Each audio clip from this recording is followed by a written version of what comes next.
So hey everyone, welcome back to another quick and very interesting tutorial where in this quick tutorial I'm going to show you how you can quickly fix the issue of activation required in a GTA 5, like if you are facing the issue of fail to verify the ownership and the issue has been stuck in an infinite loop of activation. Now in order to fix all of that, all you need to do is to just simply press Windows plus R key on your keyboard, and here you need to type this exact prompt that says percent local app data percent, then hit enter. Now once you're inside this folder, all you need to do is to just simply uh, go to this Rockstar folder, find and go to the Rockstar folder, and here it goes, Rockstar Games. Then go to the launcher.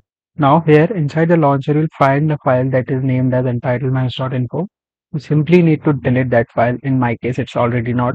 In your case, it's there. Simply delete that file, and when you restart the game, you'll notice that all your such issues will definitely get solved. Alright, so that's it for this tutorial. I hope this video will be helpful for you. Make sure to hit the like button and subscribe button for more such helpful and interesting tutorials. See you in the next one. Take care.